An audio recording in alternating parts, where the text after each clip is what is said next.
Participation dan banding terbalik dengan Doma mostly menuju ke arah team fight participation. That's why dia memiliki average damage-nya cukup tinggi dari seorang Doma. Dan buat sekarang dengan Farsha yang di-ban nih Ranger Mas. Lagi dan lagi yang sempat kita mention sebelumnya bahwa Farsha adalah hero yang bagus banget ketika berhadapan dengan Faramis. Dan sekaligus dengan One. Ada beberapa hero mungkin yang masih di-consider sama teman-teman dari EVOS Icon. Melihat ada Yves yang terbuka dan itu juga bisa digunakan oleh Krite. Atau hero lamanya Krite, Cecilian. Yang kita udah lama banget tuh nggak lihat satu hero tersebut. Namun ingat di tangan Krite itu hero power late game yang sangat nyaman sekali. Dan kalau bisa kita saksikan sempat beberapa kali Krite ini membalikan keadaan dengan Cecilian-nya. Iya. Kalau misalnya Profesor sadar ya, dia suka membalikan keadaan dengan power hero dari seorang Cecilian. Cecilian-nya ini tapi membutuhkan waktu yang cukup lama. Dan tapi itu sebuah jawaban untuk seorang One-nya. Iya, jadi buat sekarang One-nya jadi ada match up kan untuk late game-nya nanti. Namun dengan kehadiran dari Farsha yang udah di-ban, menurutku Cecilian agak beresiko kalau misalkan nanti di-pick. Apalagi dalam keadaan ini Doma-nya belum ambil hero-nya loh. Kalau Doma-nya ambil Cloud Cecilian, wah itu dua hero late game menurutku terlalu wasted. Terlalu beresiko banget untuk diamankan. Dan untuk sekarang dengan kehadiran dari Akai yang sudah dibuang, slowly makin lebih sedikit lagi untuk beberapa hero yang terbuka. Dan masih ada Karina yang tadi sempat kita bahas. Karina menurutku pick yang bagus banget di sini. Apalagi itu untuk ngebadanin teman-teman dari EVOS Icon dengan menggunakan Dance of Blade-nya nantinya bisa setidaknya memantulkan kembali damage marksman. Terutama untuk Doma fokusnya. Oke.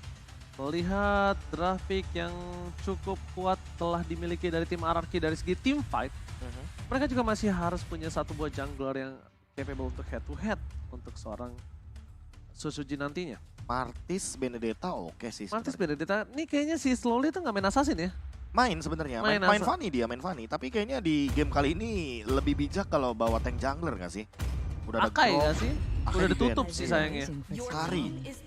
Doma langsung mengamankan satu hero yang power spike-nya untuk late game sekaligus. Jadi sepertinya cukup beresiko nanti kalau misalkan RRQ Senna tidak bisa mengimbangi bagaimana mid game yang bisa dijalankan. Bahkan kalau misalnya dari tim RRQ, mereka sedang memikirkan the last pick-nya mereka yang cukup menentukan karena ini adalah jungler yang akankah bertahan dalam invasi yang cukup keras di mid atau late game team fight nanti. Jungle invasi ya, Martis. Jungle invasi Martis. Chow. Ya kan? Martis. Chow. Dua-duanya. Yoi enggak? Yoi. Tapi ini kayaknya Chow buat violence berarti ya? Iya. Chow buat violence, single target. Oh ini yang kayak tadi kita bilang, main cover. Main cover match up-nya biar nanti si Lolitanya di mirror sama Chow. Berarti hero jarak di sini. Yves juga oke menurutku. Atau Xavier? Enggak, Yves jangan dipakai dulu sih. Yves jangan dipakai. Oh, buat di game kedua ya. Yves jangan dipakai dulu sih. Dengan posisi seperti ini mereka agak cukup sulit. Yes. Ya kan Xavier berarti. Yves jangan dipakai dulu. Sisanya cuma ada dua yang bisa dikomboin sama Hayabusa. Kalau nggak Yves yang buat ngebait cover, kalau itu ya nanti buat eksekusi. Shadow Kill abis itu Downing Light. Kalian bisa bayangin damage-nya akan multiple banget sih. Magic dan physical.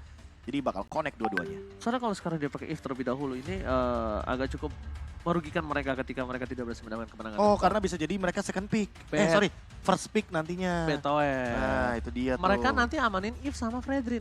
Fredrinnya kan tadi di ban, bisa jadi dilepaskan tukar sama Yves. Betul. Dipegangin tuh kakinya Fredrinnya. Jadi kalau dipakai sekarang nih agak berat. Nanti head to headnya dia mau nggak mau dia yang akan nge-ban Yves-nya. Ya, jadi mau nggak mau yang second picknya nanti nih, siapa yang bakal dirugikan untuk di game yang kedua. Tapi ya, cukup visioner dari kedua belah coach antara Caleb dan juga Rave.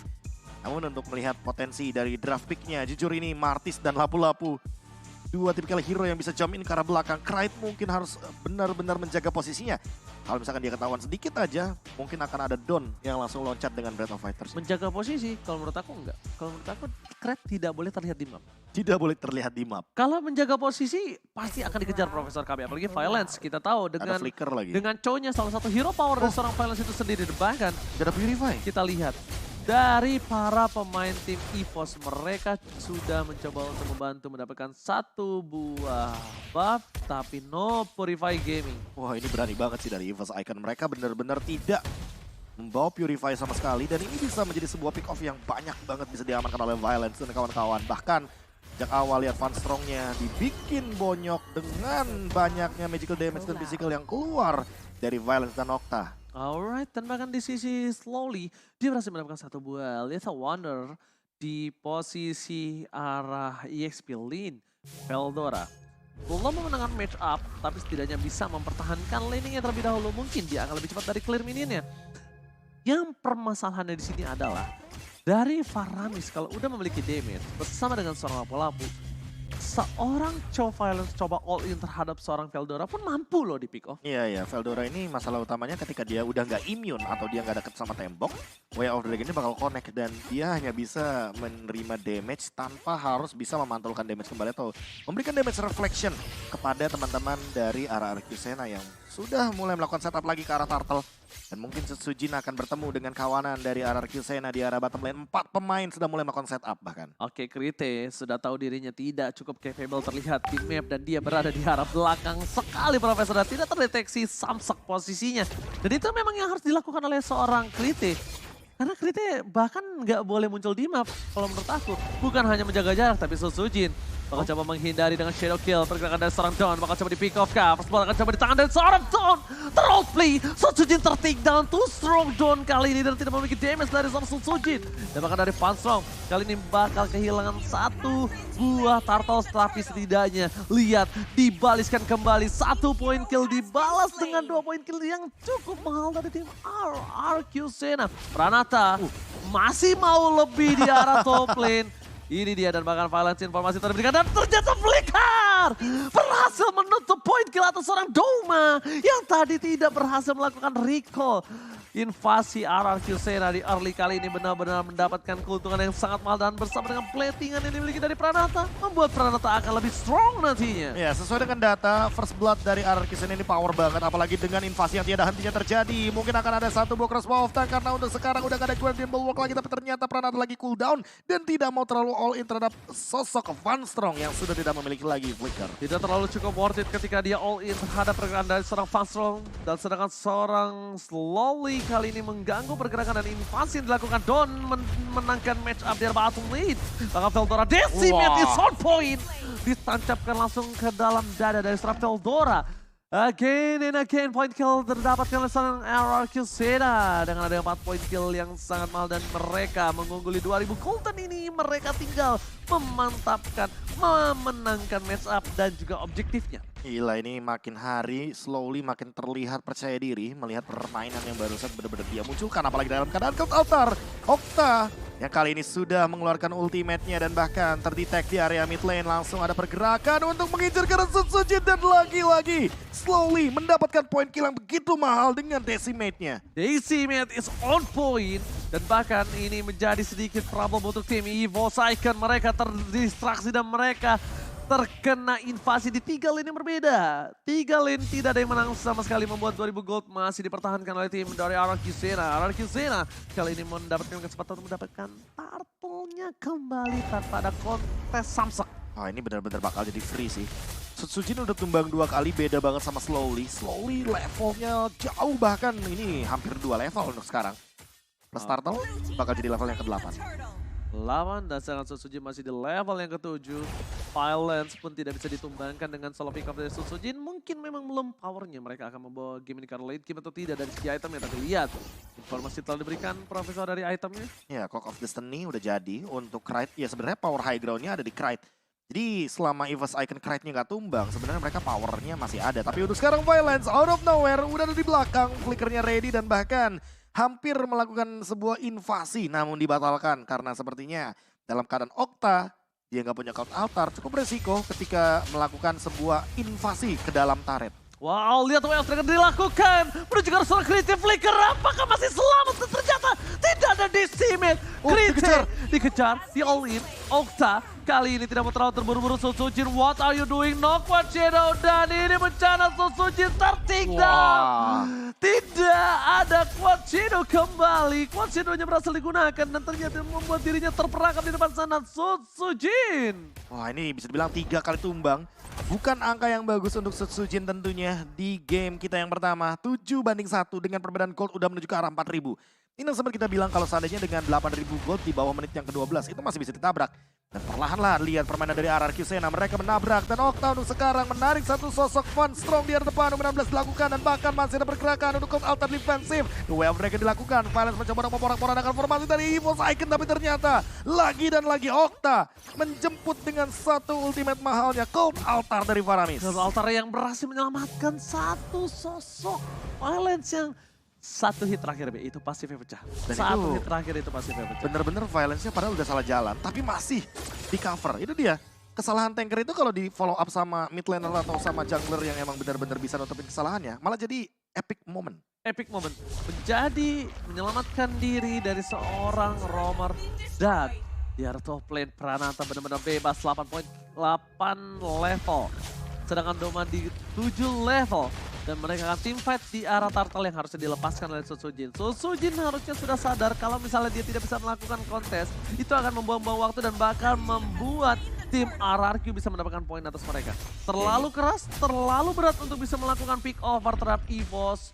Kali ini harus melakukan split pusher, mau tidak mau. Mau nggak mau, karena buat sekarang lihat di area mid lane akan ada sedikit pertikaian. Van Strong jump in ke depan, flickernya ready dan bahkan coba untuk melakukan setup 5 lawan 5 karena sepertinya mereka sadar akan ada pergerakan menuju ke arah turret di area mid lane. Karena menurutku ya, ketika nanti RRQ Sena mendapatkan mid lane turret dari EVOS Icon, power dari Krite akan berkurang. Dan mau nggak mau dia bermain akan lebih jauh lagi. Nggak ada lagi tuh yang namanya Mystic Field di tengah-tengah team fight. Bukan hanya itu aja, Violence akan di-watchast all in terhadap seorang Okta. Karena Okta dikeluarkan, Violence kali ini masih mencoba menyelamatkan dirinya bersama dengan Slowly mencoba untuk melakukan sedikit distraksi. Tapi Shadow Kill ternyata tidak berasa sama sekali untuk seorang lapu-lapu. Dan di sana EVOS mereka kekurangan daya damage power dan bahkan Violence yang sisa seperempat aja nggak bisa ditumbangin. Oke, Pranata sendirian. Oh my god, 1v3 situation mencoba untuk menahan semua dealing damage yang ada. Veldora di belakang, masih ada power of nature. Okta mencoba untuk menyelamatkan Pranata, tapi sepertinya pada sadar. Surprise! No way. Pranata, Watcher dikeluarkan dan one last hit. Pranata ter-take down. Para pemain dari tim EVOS kali ini berhasil memberikan happy birthday terhadap seorang Pranata, membuat dirinya tertumbangkan. Keputusan sangat baik, tapi lihat Violence mencoba untuk menutup pergerakan. Ada Veldora di garis depan bersama dengan Solidity. Flicker yang dikeluarkan dan bahkan di arah Nominal Blast bottom lane for defensive.